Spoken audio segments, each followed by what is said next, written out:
प्रश्न वही जो परीक्षा में आए। नमस्कार साथियों, मैं पारसनाथ लाइफ हाई स्टेजेस के डेली करंट अफेयर में आपका स्वागत है। साथियों, पहला प्रश्न है, कौन सा देश दुनिया का पहला लकड़ी से बना उपग्रह लॉन्च करेगा? न्यूजीलैंड, अमेरिका, जापान, चीन। साथियों, काफ़ी इंपॉर्टेंट है, पहला शब्द भी लगा है और लकड़ी से बना उपग्रह है। न्यूजीलैंड इसका सही जवाब है ए, न्यूजीलैंड। यूरोपीय अंतरिक्ष एजेंसी 2021 के अंत तक दुनिया का पहला लकड़ी का उपग्रह वीजाउटसैट पृथ्वी की कक्षा में लॉन्च करेगी। वीजाउटसैट अंतरिक्ष यान संरचनाओं में प्लाईवुड जैसे लकड़ी की सामग्री का उपयोग का परीक्षण करने के लिए इसे लॉन्च किया जाएगा। यह मिशन लकड़ी की सामग्री को चरम अंतरिक्ष स्थिति जैसे गर्मी, ठंड, वैक्यूम, विकिरण के संपर्क में लाया जाएगा। इसे न्यूजीलैंड का मैया पेनिनसुला लॉन्च कॉम्प्लेक्स से लॉन्च किया जाएगा। इस सेटेलाइट को फिनलैंड में डिजाइन और निर्मित किया गया है। साथियों, इस चैनल को आप अब भी सब्सक्राइब नहीं किए तो प्लीज़ चैनल को सब्सक्राइब, शेयर और लाइक कीजिए। किस राज्य में राजा परवा का प्रसिद्ध त्यौहार मनाया जाता है? साथियों, काफ़ी इंपॉर्टेंट है, महिलाओं से जुड़ा हुआ है और जो भी प्रश्न महिलाओं से जुड़ा रहता है बहुत इंपॉर्टेंट होता है एग्जाम की दृष्टि से। बिहार, उड़ीसा, झारखंड, छत्तीसगढ़। साथियों, इसका सही जवाब है बी, उड़ीसा। 14 जून 2021 को उड़ीसा में राजा परवा का उत्सव शुरू हो गया। यह 3 दिवसीय उत्सव है जो नारीत्व का जश्न मनाता है। ऐसा माना जाता है कि इस अवधि के दौरान धरती माता को मासिक धर्म होता है और मानसून आते ही भविष्य की कृषि गतिविधियों के लिए खुद को तैयार करती हैं। इन 3 दिनों के दौरान महिलाएं काम नहीं करती हैं। यह त्यौहार जून के मध्य में आता है। पहले दिन को पहली राजा, दूसरे दिन को मिथुन संक्रांति, तीसरे दिन को भूदा या बसी राजा कहा जाता है।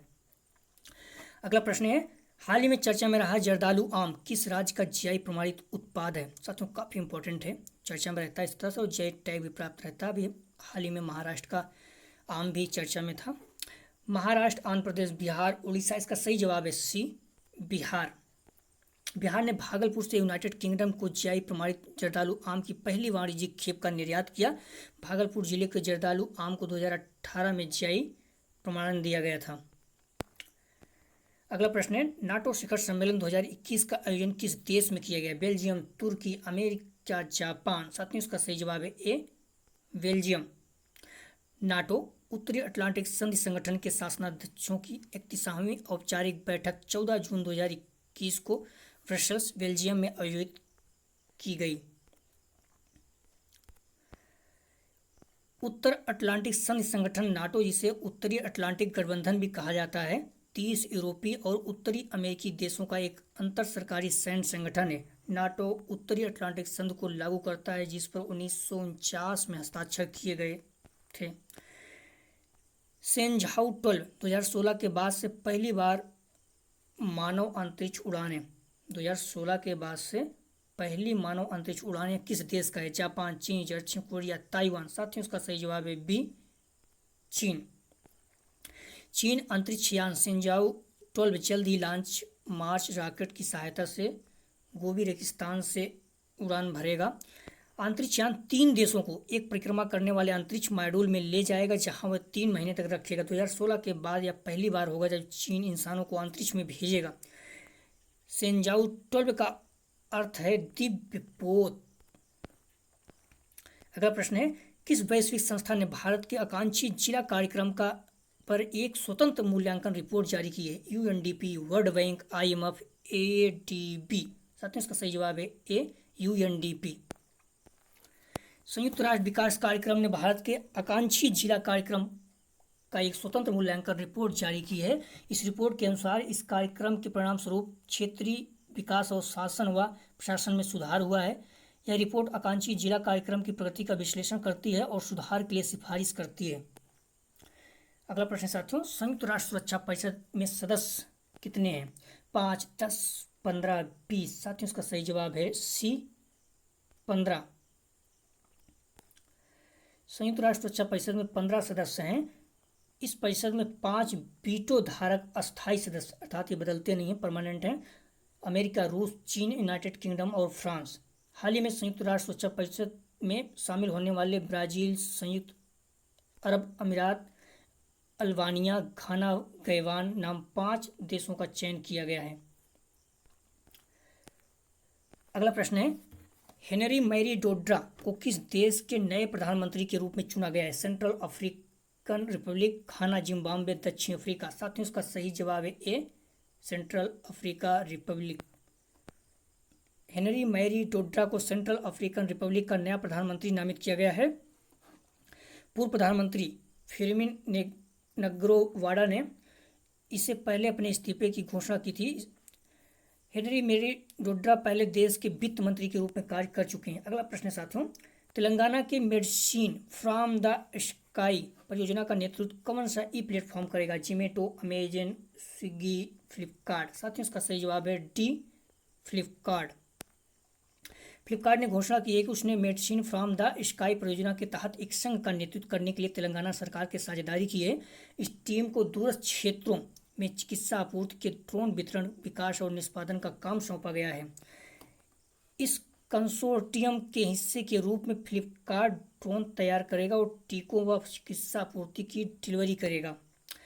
साथ में अगला प्रश्न है, सीरो सर्वे का प्रयोग समुदाय में व्यापकता को निर्धारित करने के लिए किया जाता है।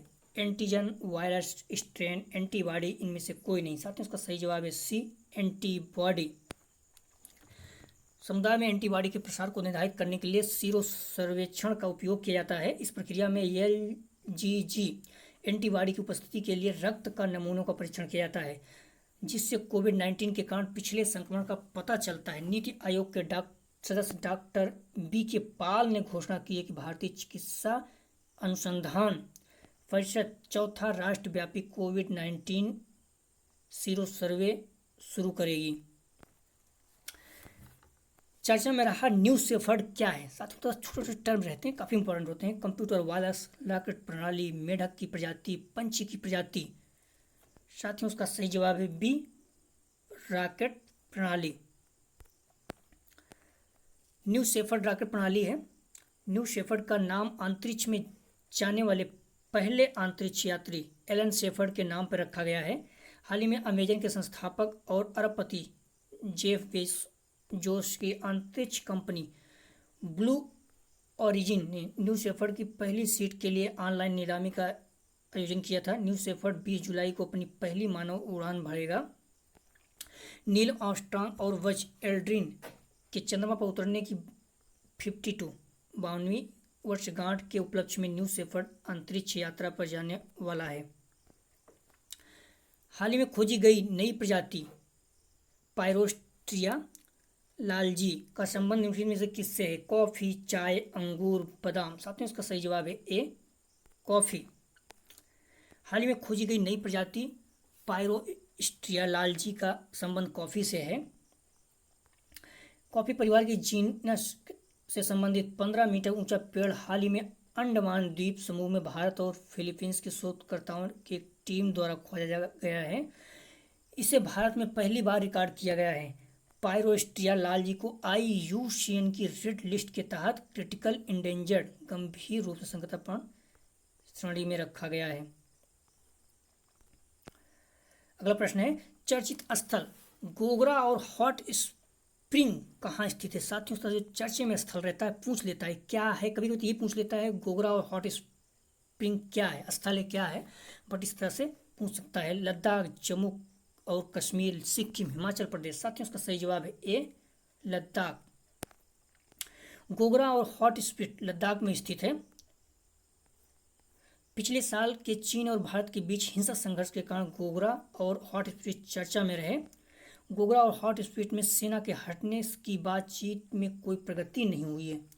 अगला प्रश्न है, हाल ही में चर्चा में रहा इथोपिया की राजधानी कहाँ है? त्रिपोला, नैरोबी, अदीस अबाबा, किगाली। साथियों इसका सही जवाब है सी, अदीस अबाबा।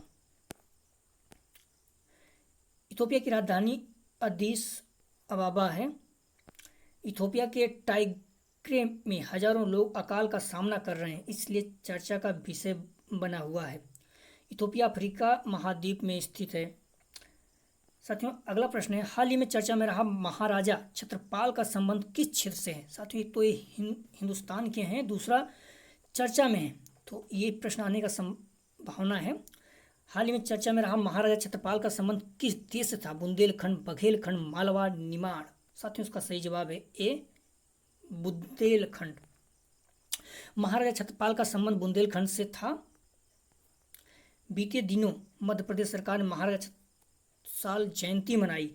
महाराजा छत्रसाल को बुंदेलखंड, ये भी ध्यान रखिए, केसरी कहा जाता है। 17वीं शताब्दी के शासक राजा छत्रपाल ने बुंदेलखंड को मुगलों से वापस जीता था और अपने राज्य की स्थापना की थी। अगला प्रश्न है, हाल ही में चर्चा में रहा करलापट वन्यजीव अभ्यारण्य कहाँ स्थित है। साथियों इसका चर्चा में रहता है, अक्सर पूछ लेता है, उड़ीसा, बिहार, झारखंड, पश्चिम बंगाल। साथियों इसका सही जवाब है ए, उड़ीसा। करलापट वन्यजीव अभ्यारण्य उड़ीसा में स्थित है। यह अभ्यारण्य उड़ीसा के कालाहांडी जिले के थुआमुल रामपुर ब्लॉक में मौजूद है। हाल ही में करलापट वन्यजीव अभ्यारण्य के बाहरी इलाके में रानी बहाल वन राजस्व क्षेत्र से एक वयस्क हाथी का शव आंशिक रूप से विघटित अवस्था में मिला था, इसलिए साथियों चर्चा में था। इस तरह से कुछ समय पहले कुछ शेर मारे गए थे, तो वो प्रश्न आ चुका है। तो इस तरह से जो भी रहते हैं अक्सर आने के चांस रहते हैं, तो कोई जानवर मरता है हाईलाइट में जो भी पार्क रहते हैं। तो साथियों कल का प्रश्न था, हाल ही में चर्चा में रहा फके टाइगर रिजर्व किस राज्य में स्थित है। अरुणाचल प्रदेश, असम, सिक्किम, उत्तराखंड। साथियों इसका सही जवाब है ए, अरुणाचल प्रदेश।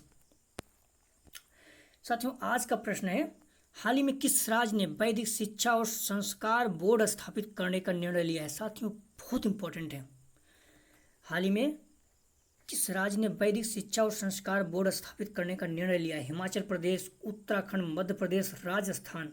साथियों इसका जवाब आप लोग कमेंट सेक्शन में जरूर दीजिएगा। साथियों यदि आप लोग चैनल को अब भी सब्सक्राइब नहीं किए तो प्लीज़ चैनल को सब्सक्राइब, शेयर और लाइक कीजिए। वीडियो देखने के लिए धन्यवाद साथियों, आपका दिन शुभ हो।